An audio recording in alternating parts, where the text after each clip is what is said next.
أعوذ بالله السميع العليم من الشيطان اللعين الرجيم. بسم الله الرحمن الرحيم. الحمد لله رب العالمين. الحمد لله والحمد حقه كما يستحقه حمدا كثيرا. وأعوذ به من شر نفسي إن النفس لأمارة بالسوء إلا ما رحم ربي. والصلاة والسلام على أشرف الأنبياء والمرسلين خاتم النبيين سيدنا وحبيب قلوبنا وشفيع ذنوبنا أبي القاسم محمد. اللهم صل على محمد وعلى أهل بيته الطيبين الطاهرين المعصومين المطهرين المكرمين، واللعنة الدائمة على أعدائهم أجمعين من أول يوم ظلمهم إلى قيام يوم الدين. السلام عليك سيدي ومولاي يا أبا عبد الله، وعلى الأرواح التي حلت بفنائك. عليك مني سلام الله أبدا ما بقيت وبقي الليل والنهار، ولا جعله الله آخر العهد مني لزيارتكم. السلام على الحسين وعلى علي بن الحسين وعلى أولاد الحسين وعلى أصحاب الحسين جميعا ورحمة الله وبركاته. اللهم صل على محمد وآل محمد. قال الله العظيم في كتابه الكريم وهو أحسن القائلين وأصدق الصادقين: بسم الله الرحمن الرحيم. من يطع الله والرسول فأولئك الذين أنعم الله عليهم من النبيين والصديقين والشهداء والصالحين وحسن أولئك رفيقا. آمنا بالله صدق الله العلي العظيم. For the purification of the souls and the enlightenment of the hearts, and for the hastening of the reappearance of the awaited Savior, Ajallahu Ta'ala Farajahu Sharif, enlighten your souls and the atmosphere with the recitation of salawat upon Muhammad wa ali Muhammad. Allahumma salli ala Muhammad wa ali Muhammad. Respected elders, brothers and sisters, Salamun alaykum wa rahmatullahi wa barakatuh.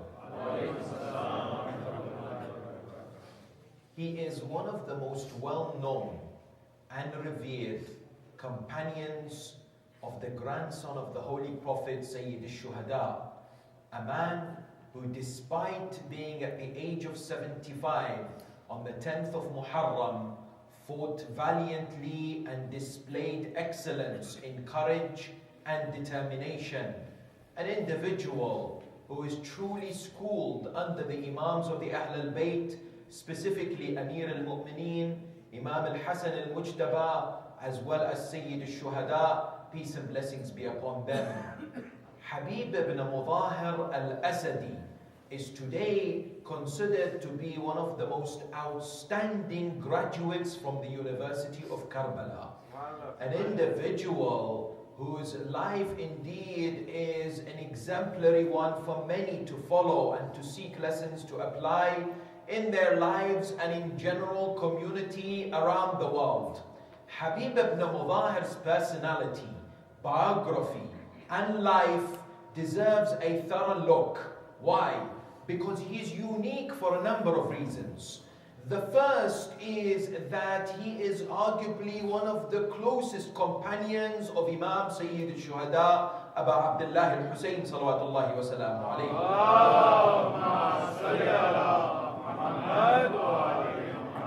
Having been praised by the Imam on numerous occasions. Likewise, Imam al-Hussein alayhi salam gave him the leadership of the left side of the army. At the same time, what do we find? We find Habib ibn Mutahir, Ridwanullahi ta'ala alayh, was the one who received a special form of knowledge from Amir al-Mu'mineen, known as ilm al-balaya wal-manaya, the knowledge of calamities and what happens at the time of death. At the same time, you recognize the status of Habib ibn Mutahir in which way? When you come to Karbala, to the shrine of Abu Abdullah, and you note that the only companion who has a grave by himself is Habib ibn Mutahir. An individual who, where do we find? We find the 12th Imam praising him and sending salutations upon him in Ziyaratul Nahiyatul Muqaddasa, in which the Holy Imam would say, Assalamu ala Habib ibn Mutahir al-Asadi. Therefore, Habib ibn Mutahir's life is something which is exceptional, because he is referred to as Sheikh al-Ansar, the head of the helpers. When we come to look at the Arabic language, the word Ansar is not the same as Ashab. There is a clear difference. What's the difference between an Ansari and a Sahabi? Arab linguists, they come forward and say a Sahabi is someone who accompanies an individual, is with another individual, associates themselves with that particular individual. Yet an Ansari, someone who is from the Ansar, is someone who supports and stands to do whatever it takes to align themselves with that particular individual whom they are supporting and assisting. Which means that every Ansari is a companion, but not every companion is an Ansari. When we look at the Holy Quran, this is a concept deeply rooted in the Holy Quran. Chapter 61, verse 14. Allah subhanahu wa ta'ala commands you and I to take the path of Habib ibn Mutahir and to become Ansarullah. Because the Quran says, Ya ayyuhal ladina amanu, kunu ansar Allah. O you who believe, be those who stand to support Allah subhanahu wa ta'ala. كما قال عيسى بن مريم للحواريين من أنصاري إلى الله.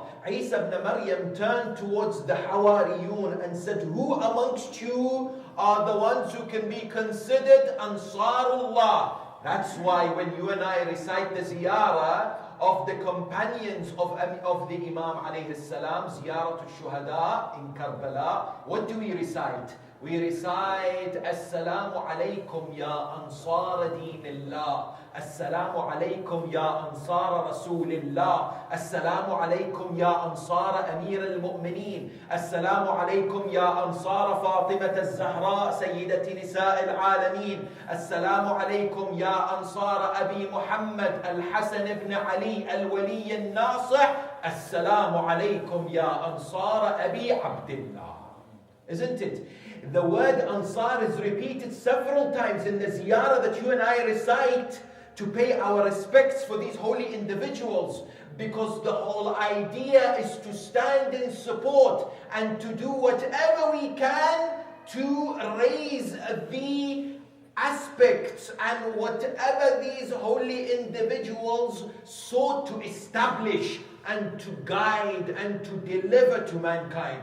And that is why the goal for you and I, when we seek to look at the life of Habib ibn Mutahir, is to learn how to become Ansarullah by following on the footsteps of Sheikh al-Ansar. Sheikh al-Ansar is whom? Is this great individual, Habib ibn Mutahir al-Asadi.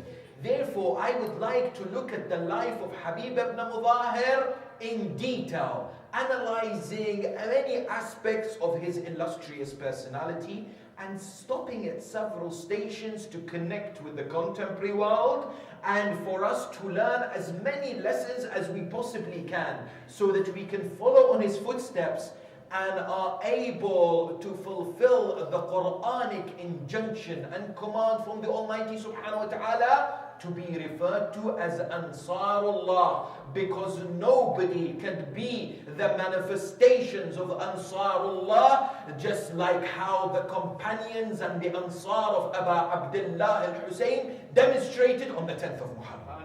Why? Because Abu Abdullah says, I do not know of any better companions than you.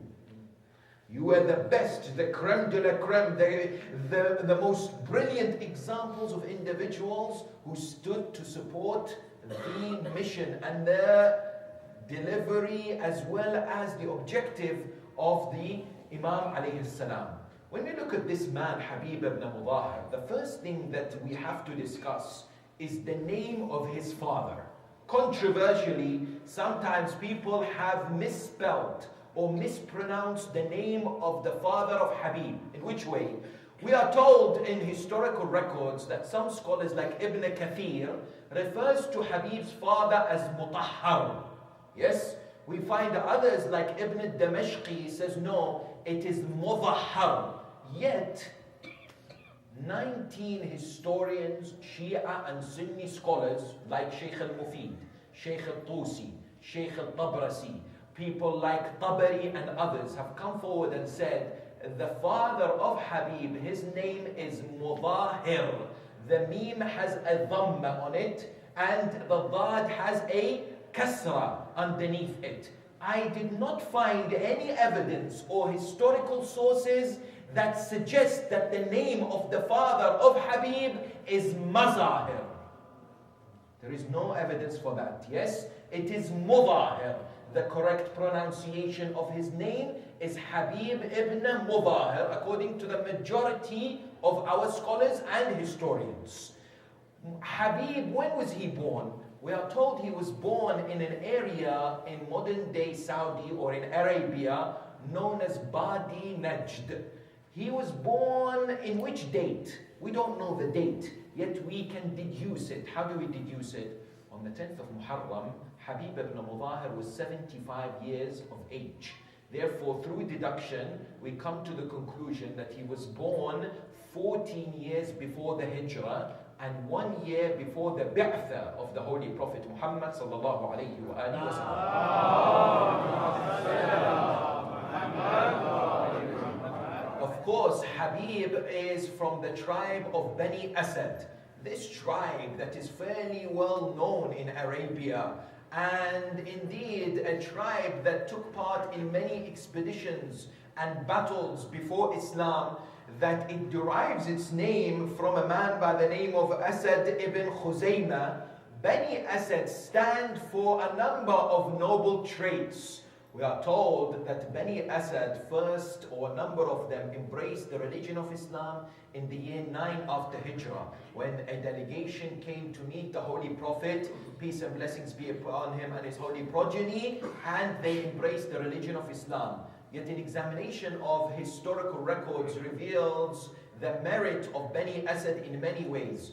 Number one, the river of Al-Qami in Karbala was dug and established by an individual who is from Bani Asad. His name is Alqama al-Asadi. Number two, Bani Asad helped the Holy Fourth Imam in the burial of Shuhada'i Karbala. Number three, Imam Hussain alayhi salam bought Karbala and the area from Bani Asad. Number four, you find two of the special representatives of Imam Sahib al-Asr wa Zaman, Ajjalallahu ta'ala farajul Sharif. By the name of Uthman ibn Sa'id al-Umari, he's from Bani Asad. Muhammad ibn Uthman, his son, is from Bani Asad. And there are a number of martyrs on the 10th of Muharram who were from what? From Bani Asad. HABIB had married once in his life to a noble lady by the name of Qasim. She was known for her valor, for her commitment, for her encouragement of her husband to stand with the path of the Ahl al-Bayt. The narrations tell us of her noble characteristics. As an example, we are told that one day in Kufa, she said to her husband Habib, she said, "Oh my husband, in my dream, I saw Sayyidatul Nisa Fatima come and tell me, why don't you inform your husband Habib to color his beard?" Habib at that moment said, "I will do so. I will obey the daughter of Rasulullah." He left the house to go towards the marketplace in Kufa looking to buy color in order to color his beard. At that moment he met Muslim ibn Awsaja, who is also from Bani Asad. When he met Muslim, he said to him, "I see that you're wearing armor in order to go and fight. What has happened?"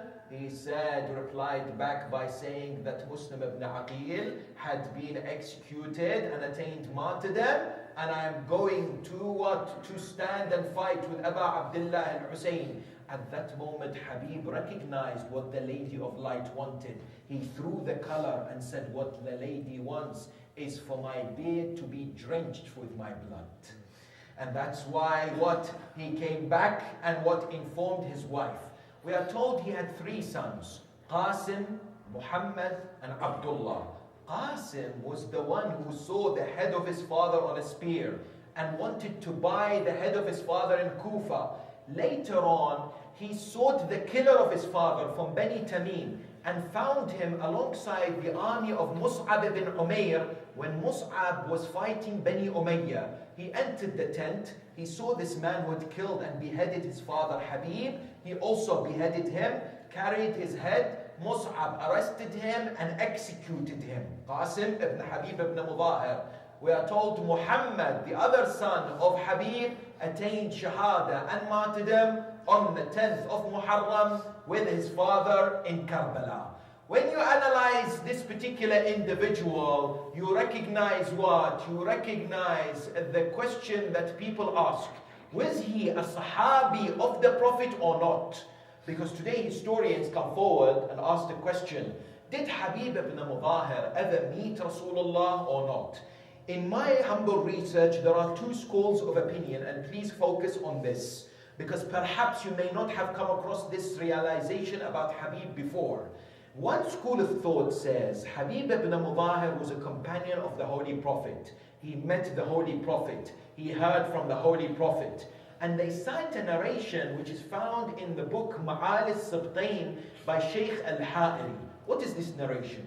This narration says that one day the Holy Prophet was walking and he saw children playing. At that moment he saw a man or one of the children take the soil from underneath whom his grandson Abu Abdullah and kiss it and place it on his head. He came, he hugged this particular child.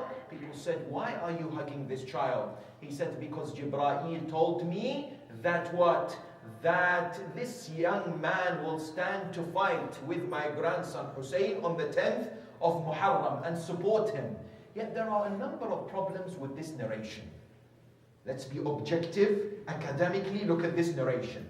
The first is what? It is mursala. Mursala means what? We do not know who narrated this.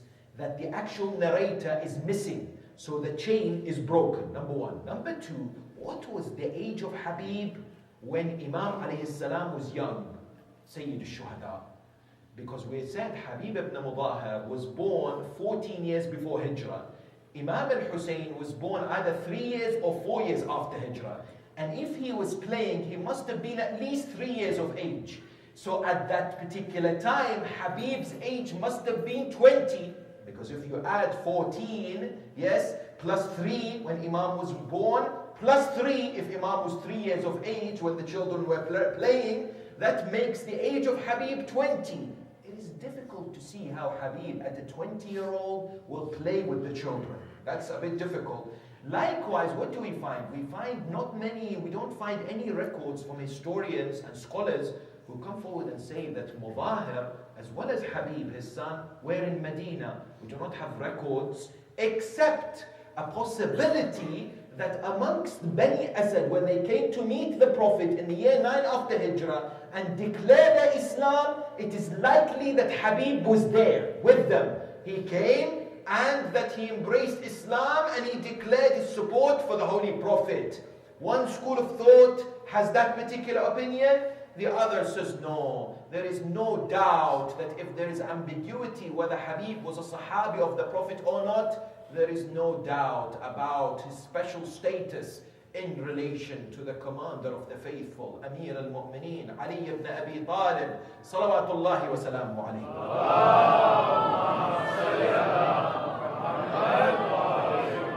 In that, no one can argue that Habib ibn Mutahir was one of the special ashab of the commander of the faithful. He fought with him in Jamal, in Siffin, in Nahrawan. Narrations tells us, after each battle, Habib would be disappointed. Imam would say to him, why do I see you disappointed? He would say, Ya Amir al-Mu'mineen, I wanted shahada, I wanted martyrdom. Imam would say to him, you will definitely attain martyrdom, yet fighting alongside my son Al-Hussain on the 10th in the battle of Karbala. At the same time, Habib ibn Mutahir was known as one of the Shurtatul Khamis. Who are Shurtatul Khamis? Shurtatul Khamis refers to a special unit that Imam alayhi salam established in order to protect him and to protect the Muslims. These were individuals who swore to defend Amir al-Mu'mineen even if it means that they give their lives.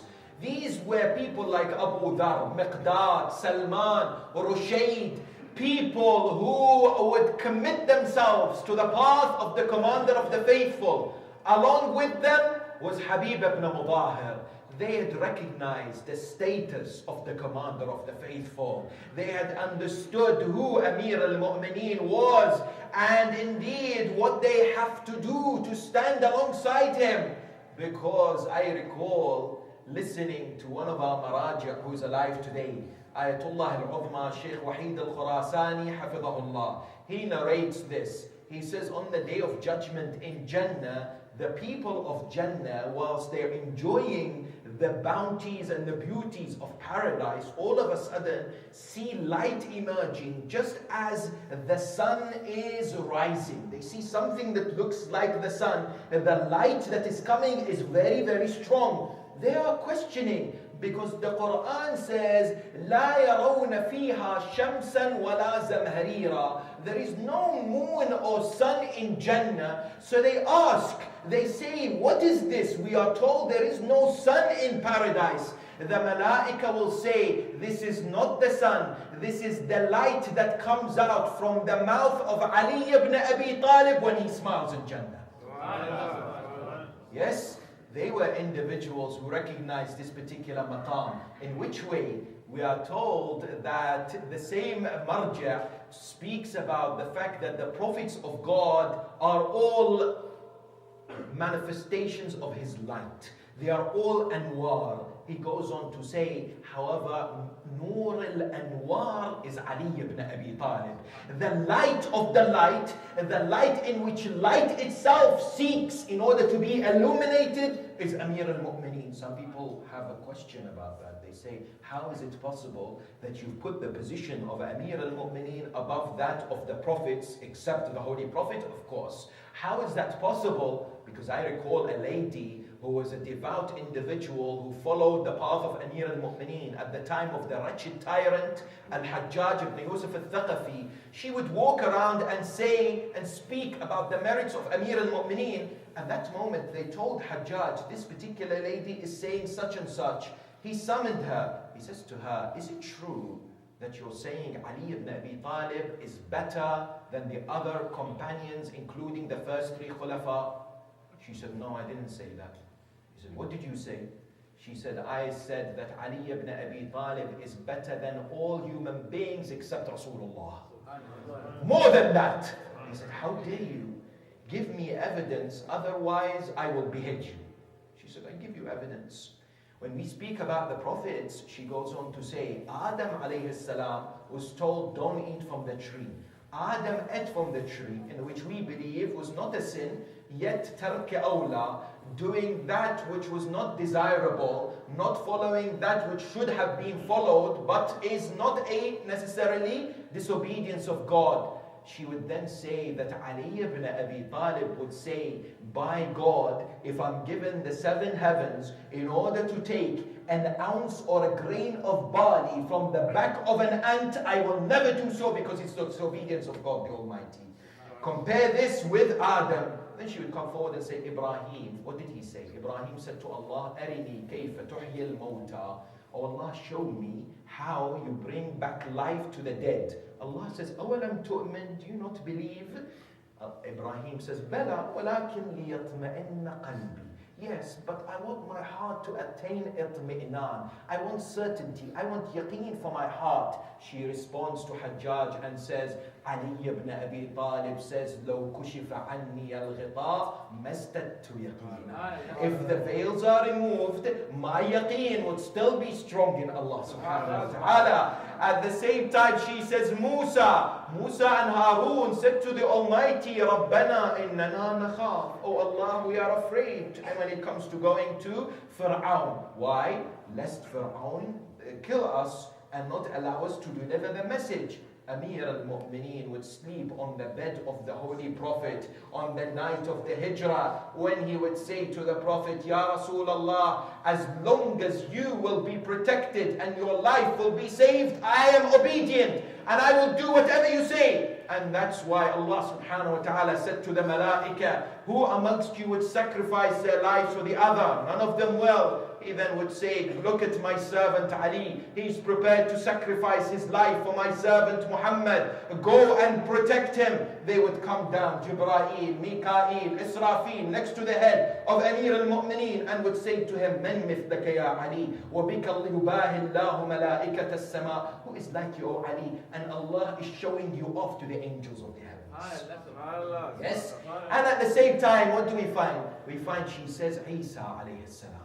Isa's mother was pregnant. She was in a house of God, Baytul Maqdis. She was worshipping God. She's about to go into labor. Allah subhanahu wa ta'ala says to her, now you leave my house and you go under a palm tree and you deliver Isa there. Whereas you look at Amir al-Mu'mineen, Fatima bint Asad was told, go inside the Kaaba and give birth to Ali. Isn't it? That's why we are told that what? That this particular individual, Habib ibn Mutahir, associated himself with Amir al-Mu'mineen. And Amir al-Mu'mineen taught him this knowledge. What is this knowledge? This knowledge that the Imam alayhim salam would specifically choose certain individuals and teach them about aspects which other human beings will not know. The science or the ulum of calamities and what would happen at the time of death for themselves and others. That's why the famous narration says in Kufa, in a gathering of Bani Asad, we find Maytham al-Tammar, as well as Habib ibn Mutahir having a conversation. What conversation do they have? Maytham looks at Habib and says that I can see, or Habib looks at Maytham and says, I can see a man who is bold and who has a belly, who stands to support the family of the Holy Prophet, selling melons at Darul Rizq, he would be what? He would be crucified and killed for the sake of God. Maytham would look at Habib and say, I see a man who has red complexion, leaves the city of Kufa to defend the grandson of the Holy Prophet, is killed, and his head is carried on a spear inside Kufa. They both leave this majlis. The people who are listening, they said, both of these people are liars. What are they talking about? After a while, Rushayd al-Hajari, another man who is taught this knowledge by Amir al-Mu'mineen, enters this particular gathering. They tell him, oh Rushayd, shall we tell you what we heard from Habib as well as Maytham al-Tammar? He says, yes. They tell him. At that moment he says, Rahimallahu Maytham. May Allah bless Maytham. He forgot one thing, and that is the man who carries the head of Habib will be given 100 dinars. They looked and said, he's like them. He's also crazy. He's lost his mind. They all later say, we saw exactly what these three individuals actually happen. Indeed, this was what? How Amir al-Mu'mineen selectively chose those individuals who were so devout, so sincere, so committed to give them this knowledge. why Habib ibn Mutahir would be a man who would continuously seek knowledge, wants to improve his understanding. He would ask Imam Sayyid al-Shuhada, Abu Abdullah al-Hussein, he would say to him, "Oh Imam, what were you before Adam was created?" Imam would say, "Kunna nur, we were light. Nadur hawla arsh ar-Rahman, we were circumambulating around the throne of Allah. نعلم الملائكة التحميد والتسبيح والتمجيد. We used to teach the angels how to glorify Allah subhanahu wa ta'ala." Yes.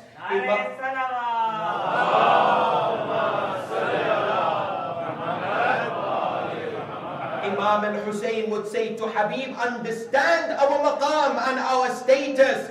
We are the ones who taught the malaika how to worship Allah subhanahu wa ta'ala." At the same time, what do we find? We find this emphasis upon knowledge is one that was established by Habib. He was a teacher and narrator of hadith who would sit in Masjid al-Kufa and teach people the ulum of Ali Muhammad. The question arises now, if we are to be Ansarullah or Ansar al-Hussein, if we are to take the example of Habib, what is our relationship when it comes to seeking knowledge? Let me be a bit more specific. As an example, how many of us have committed to, for instance, reading books, improving our understanding of our deen, not just leaving it to the majalis, not just isolating it to the madrasas or whatever we come across. We make a commitment to ensure that we have a program of study in order for our hearts to be illuminated. Because what? It needs that commitment.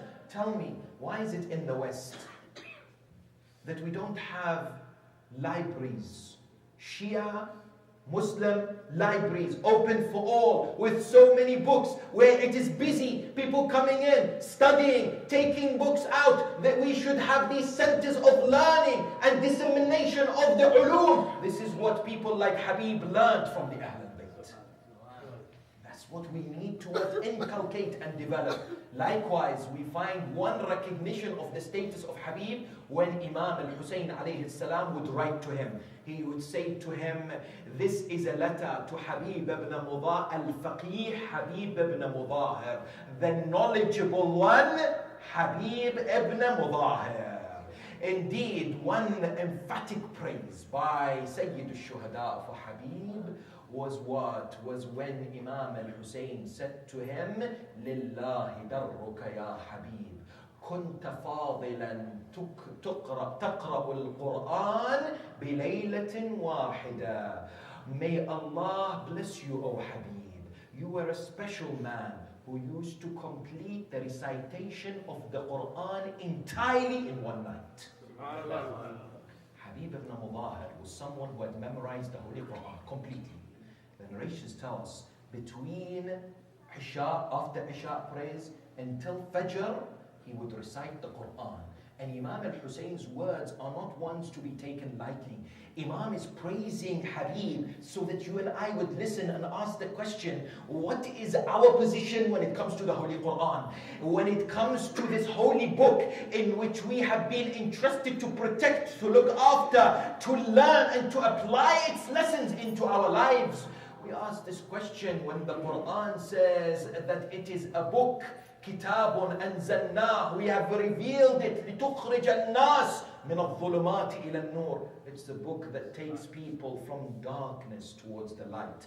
Tell me, have we understood the status of the Holy Quran? Allah says, reflect on this verse. لو أنزلنا هذا القرآن على جبل لرأيته خاشعا متصدعا من خشية الله. Allah says, if this Quran was revealed on a mountain, it would crumble and disintegrate due to the fear of Allah subhanahu wa ta'ala. What status has this particular holy words of the holy of Allah subhanahu wa ta'ala occupies, to the extent that our fourth Imam, Imam Zayn al-Abidin, would say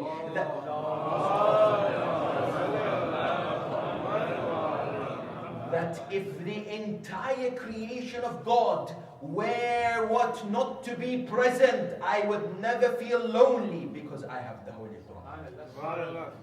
How many of us could say the same thing? that we have established this relationship with the Holy Quran?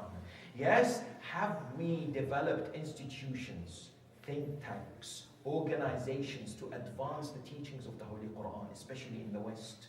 Have we made sure that we inculcate upon our youth and our children the importance of the Holy Quran and the need to, number one, memorize, number two, recite in Arabic and learn the correct recitation in Arabic, and number three, seek the meaning and the interpretation and how it has relevance, continuous application in our lives.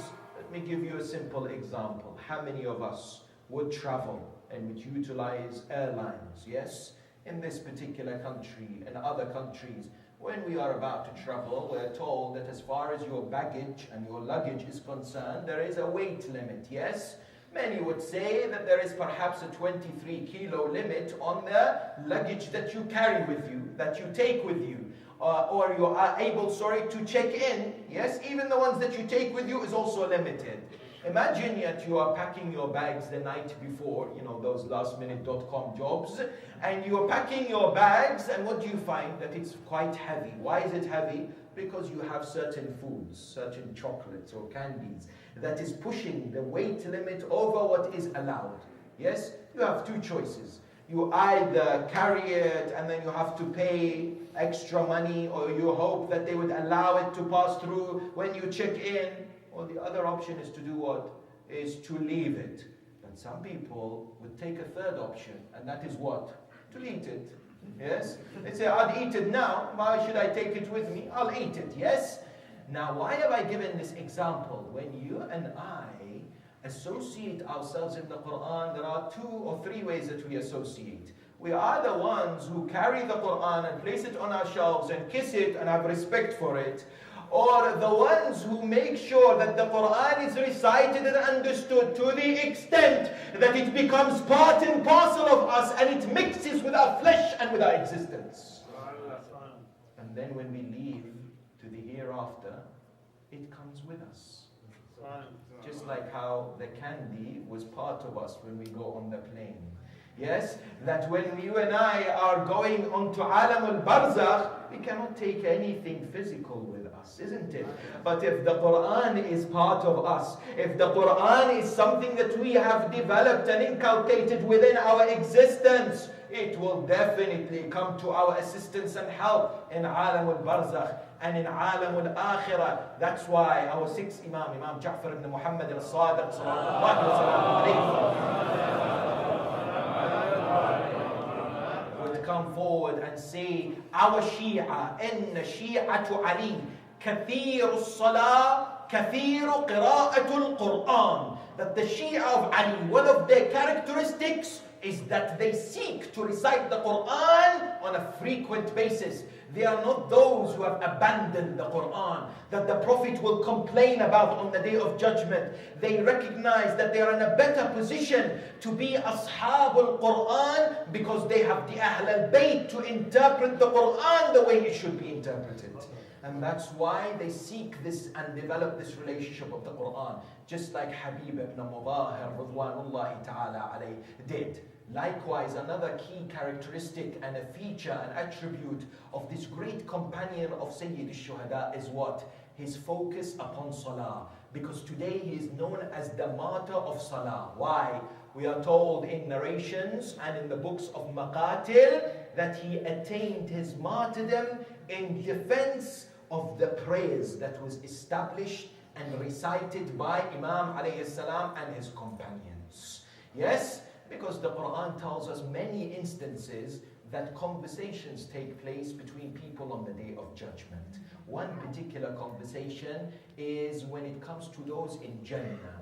Those in Jannah will ask about those who they thought will be in Jannah, but they're not there. يَتَسَاءَلُونَ عَنِ الْمُجْرِمِينَ. They ask Are these people now being punished in Jahannam? Where are they? Allah subhanahu wa ta'ala then allows them to speak to them in hell. They see them being punished in hell. They see them getting the chastisement of the Almighty in Jahannam. Therefore, the people of Jannah will speak to the people, those individuals that they recognize. And the first thing they ask them is, how did you end up here? We thought that you will be in Jannah with us. Yes? Why are you being punished in Jahannam? مَا سَلَكَكُمْ فِي سَقَرٍ. Do you know what the response would be? It's not that we were not Muslims. It's not that we do not worship God. قَالُوا لَمْ نَكُ مِنَ الْمُصَلِّينَ. We were not those who cared and looked after prayers. Yes? Look at Abu Abdullah Al-Hussein.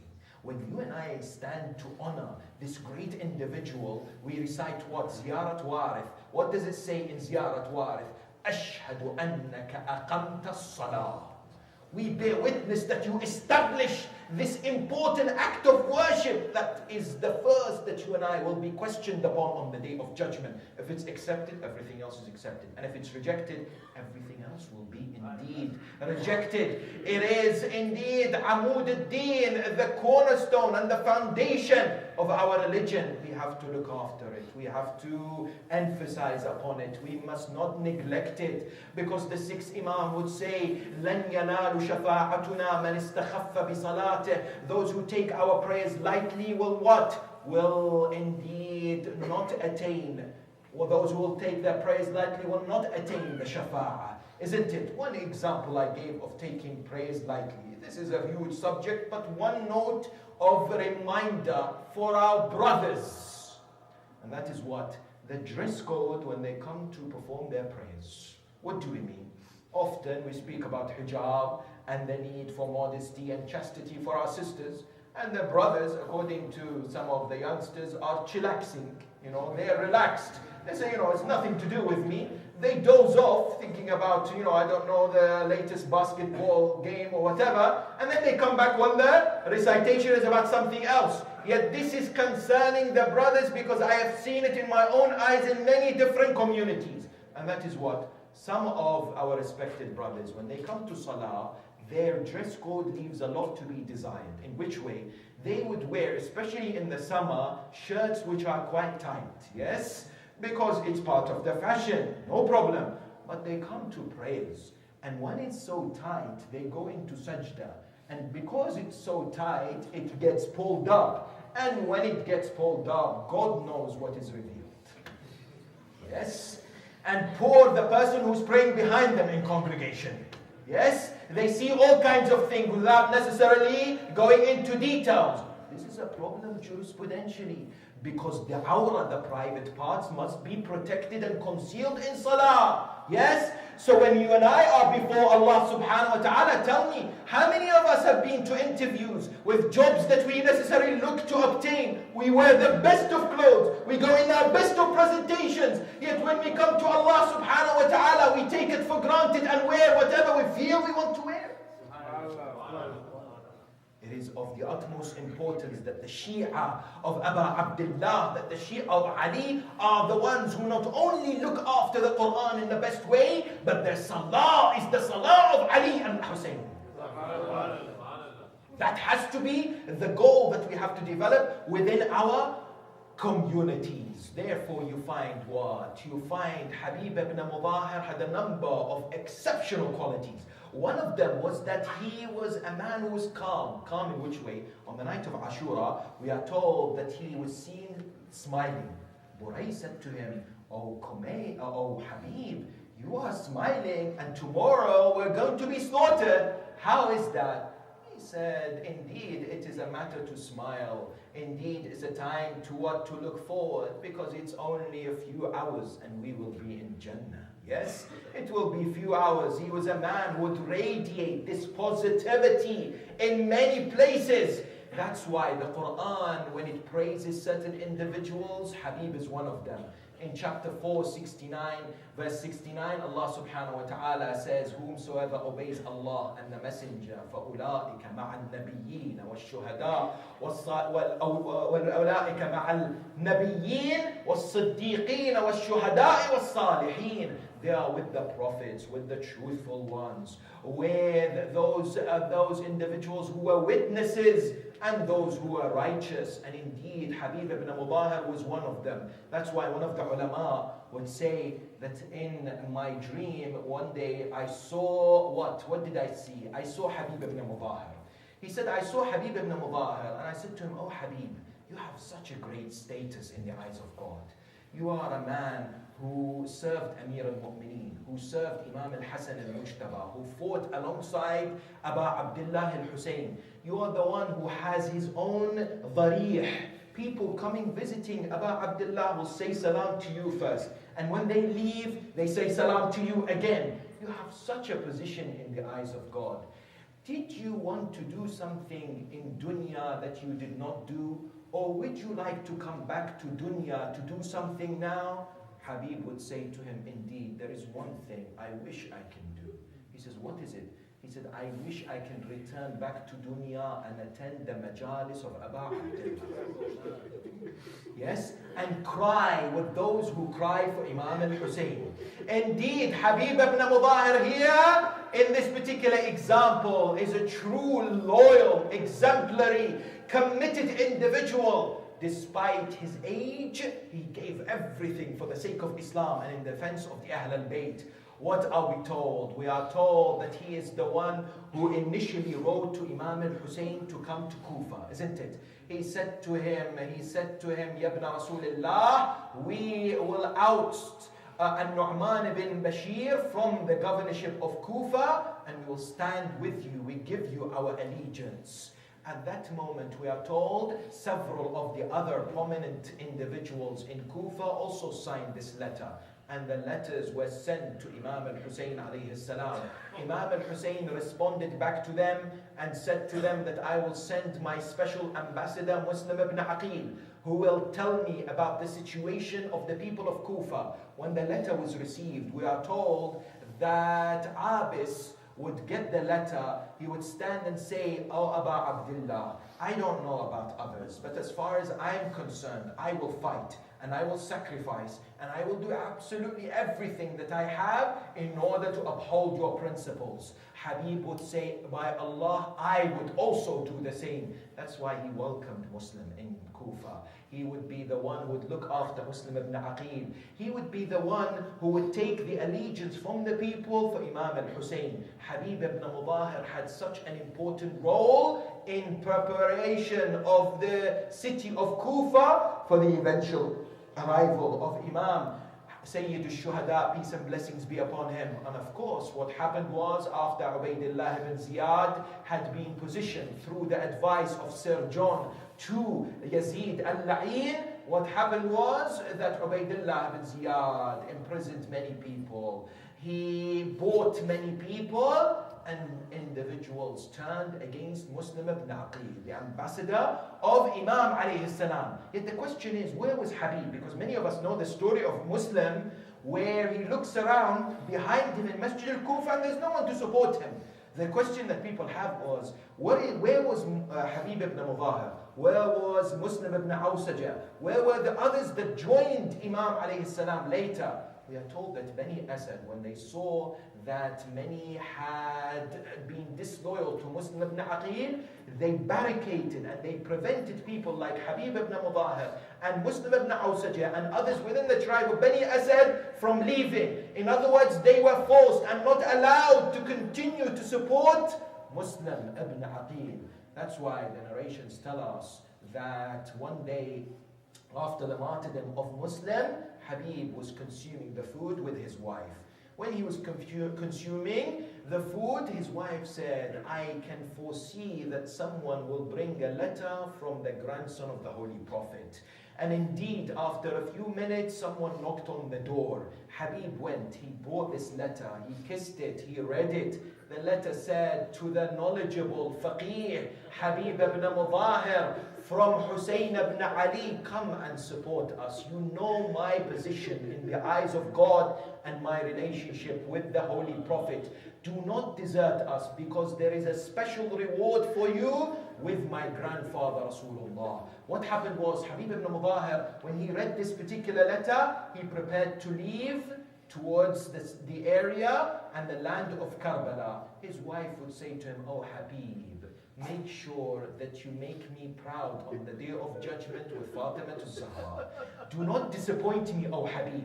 And that's why we are told that he was in a difficult position, because his tribe, some of the Bani Asad in Kufa, would not allow him to leave. And therefore he decided to leave at night. Just like how Muslim ibn Awsaja left at night. What did he do? He left one of his servants, his slaves, and one of the gates of Kufa. And he said to him, "You wait until I come at night, and I will take my horse and I will go towards my master Abu Abdullah." At night he leaves discreetly, walking towards that area, and indeed hears the conversation between the slave and the horse. The slave would say to the horse, "Oh horse, if my master Habib would not come, I would ride upon you and I would go to serve my master Abu Abdullah al-Hussein." Habib listens to this. One narration says he looks at Karbala. He says, "Assalamu alayka ya Abu Abdullah." Even the slaves and the servants want to sacrifice their lives for you. He would say to him, "Go, you are free. You do not need to be here anymore." That servant looks at him and says, "Habib, you want to go to Jannah and you don't want to take me with you? I beg you to take me with you." And indeed, Habib takes him and arrives in Karbala on the 6th of Muharram.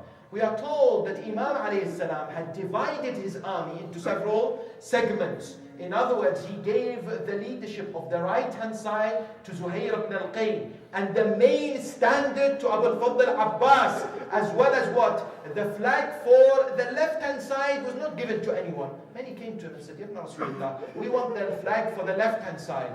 He would say, "There is a man who is coming. I know he will come. I will give him this. This is for him."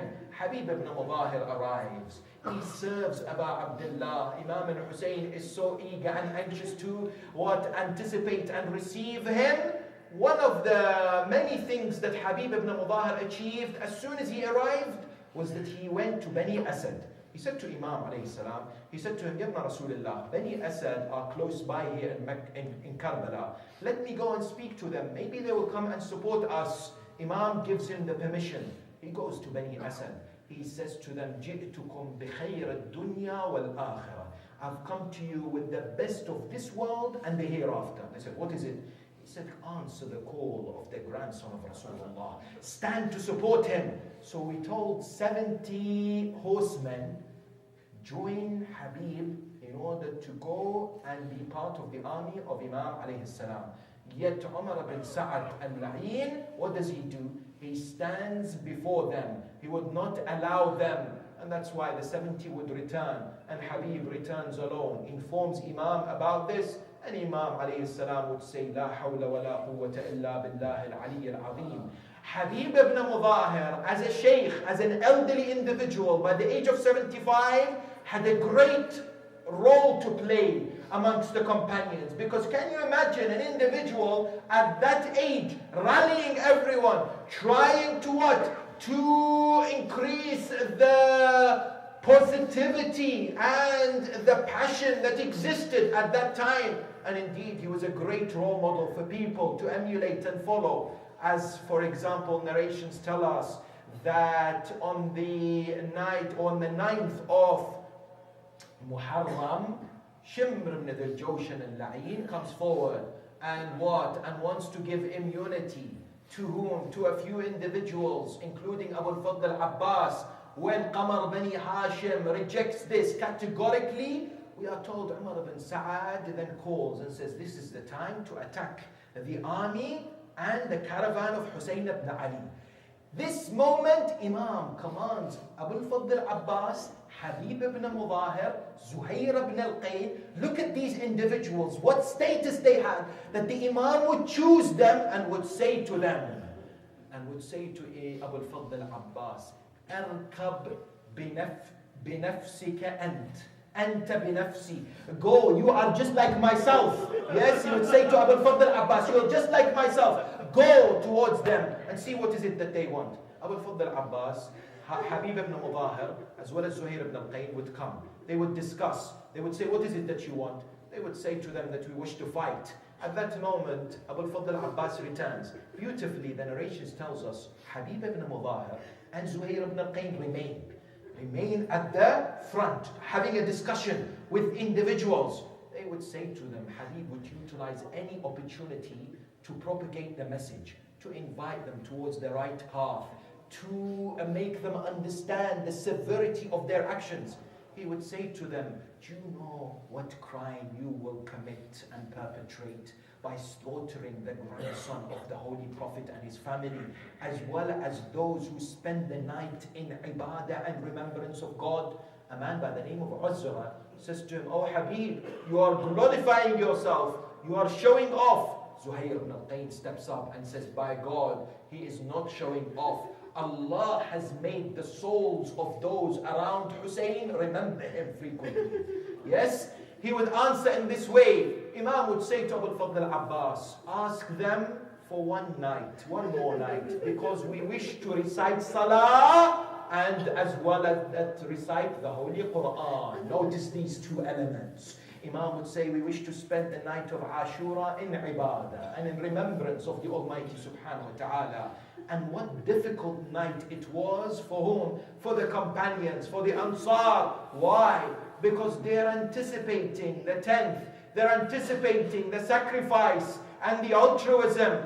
The narrations tell us that Nafi' ibn Hilal, when he would return from what? From having this conversation with the master of the martyrs, he would stand outside the tent, yes?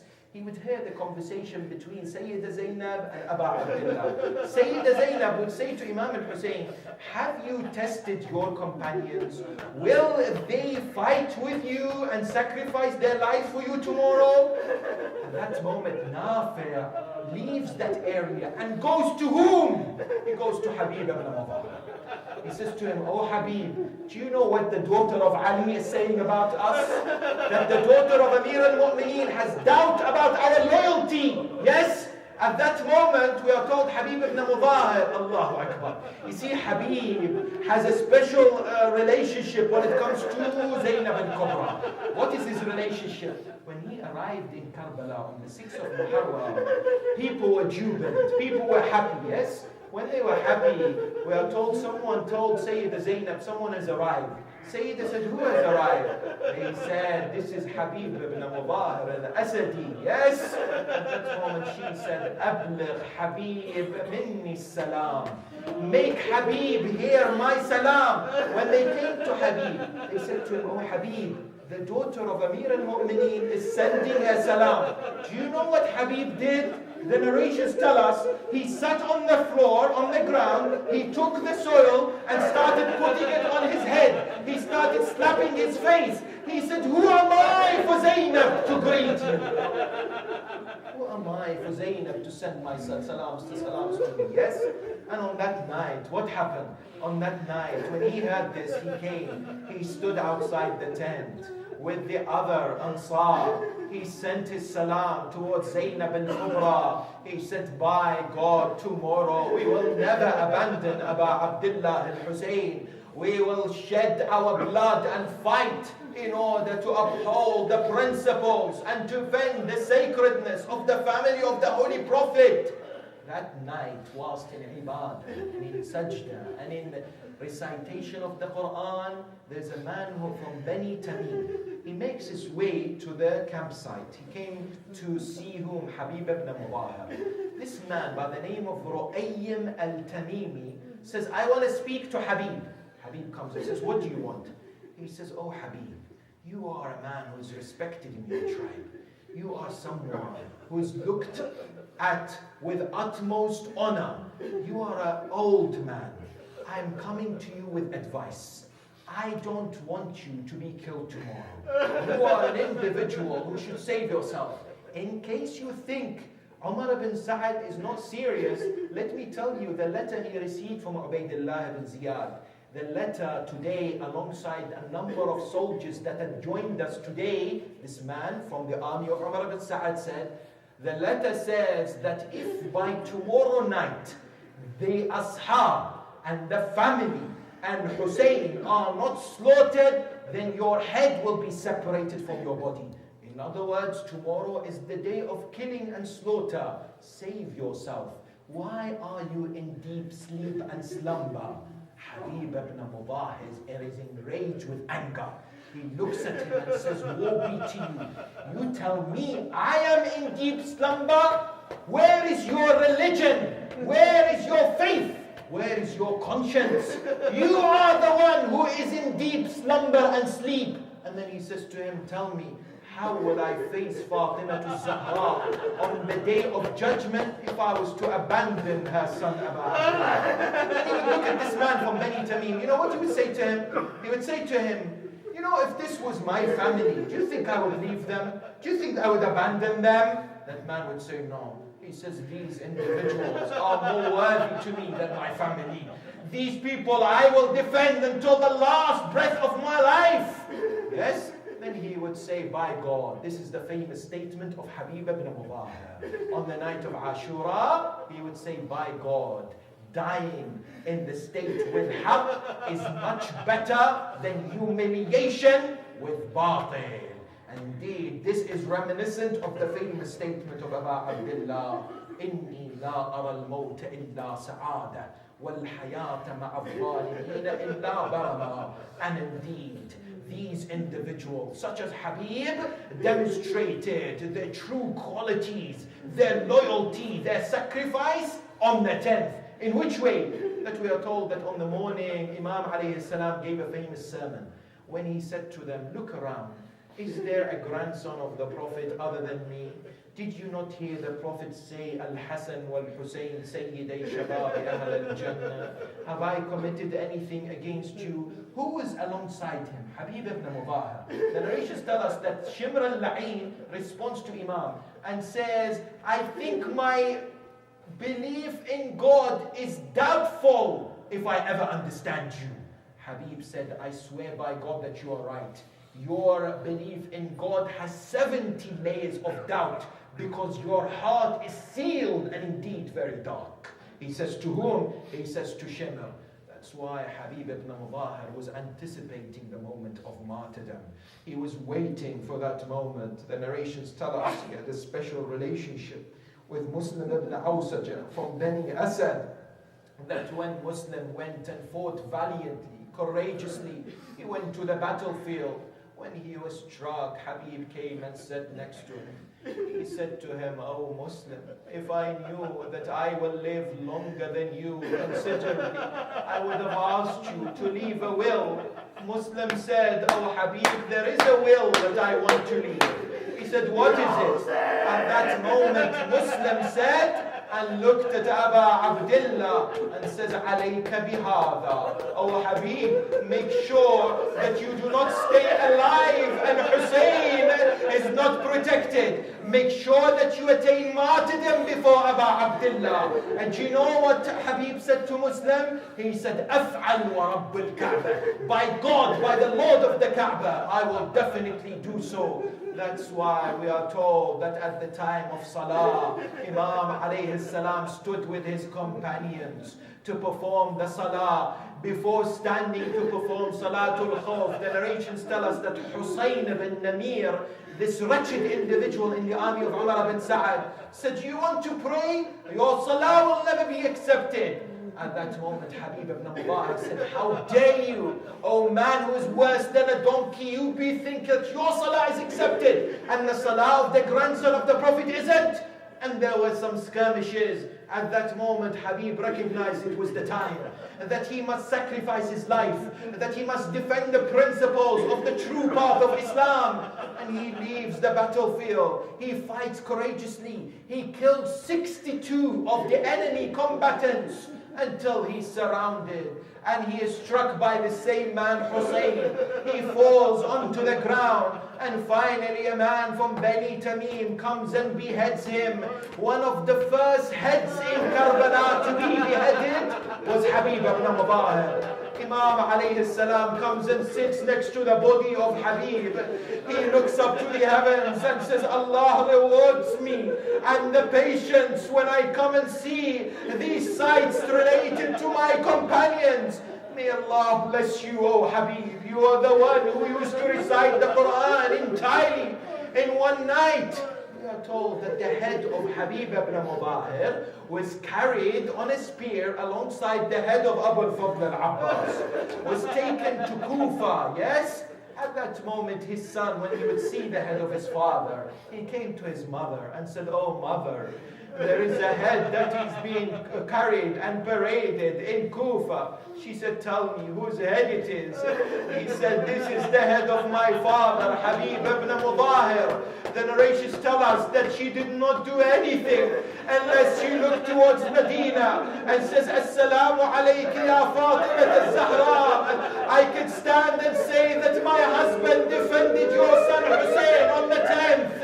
Indeed, the head of Habib was carried where? On a spear. I tell you, another head was carried on a spear, but this head was dropped on the ground, was stamped by, when it comes to the hooves of the horses, was poked, and that was the head of Abu Abdullah. Yes, one particular man, a priest on the journey from Kufa towards Sham, the Sabaya, they would walk being chained, being tortured, being humiliated with the heads, including the head of Abu Abdullah on a spear. We are told the Christian priest in that village on the way, he notices at night that there is light coming out from a particular location. He comes and asks, "What is going on? Who are you?" They say, "We are the army of Yazid. We have taken some captives. They were rebellious." He says, "Whose head is this?" They say, "This is the head of the son of Fatima." He says, "Fatima, the daughter of the Prophet?" They say, "Yes." He says, "How dare you? You have a son from your Prophet and you behead him in such a way." And he says, "I have 10,000 dinars. I wish to give you this and allow me to take the head so that I can keep the head just for one night." They say, "Okay, fine, take the head." He takes the head of Imam Hussain. He takes it and he looks after it. He washes it. He fragrances it. He looks at it. And he says, "I swear to you by God, speak to me. Tell me who you are." Allama Majlisi in Bihar says, when he said this, the head began to speak. The head began to say, "Ana ibn Muhammad al-Mustafa, Ana ibn Ali al-Murtada, Ana ibn Fatima al-Zahra, Ana al-Maqtul bi Karbala, Ana al-Atshan bi Karbala, Ana al-Mazlum bi Karbala." I am the one who is thirsty in Karbala. I am the one who is alone in Karbala. I am the one who is beheaded in Karbala. I tell you that the torment of the head continued until the Majlis of Yazid, in which he would carry a stick and poke the same eyes, the same mouth, the same cheeks that Rasulullah would kiss. He would poke the head of Abu Abdullah. He would ridicule the head of Imam Hussain. ألا لعنة الله على الظالمين وسيعلم الذين ظلموا أي منقلب ينقلبون والعاقبة للمتقين وإنا لله وإنا إليه راجعون. We pray to Allah subhanahu wa ta'ala to grant us the tawfiq to learn from the lives of holy individuals such as Habib ibn Mutahir. We pray to him subhanahu wa ta'ala to grant us the opportunity to perform the ziyarah of the shrine of Abu Abdullah, Abu al-Fadl al-Abbas, the shuhada of Karbala, including Habib ibn Mutahir. We pray to him subhanahu wa ta'ala to grant us a tawfiq to look after the Quran, to implement the teachings of the Quran, to look after our prayers. We pray to him subhanahu wa ta'ala to hasten the reappearance of our 12th Imam and to make us of his devout and sincere followers.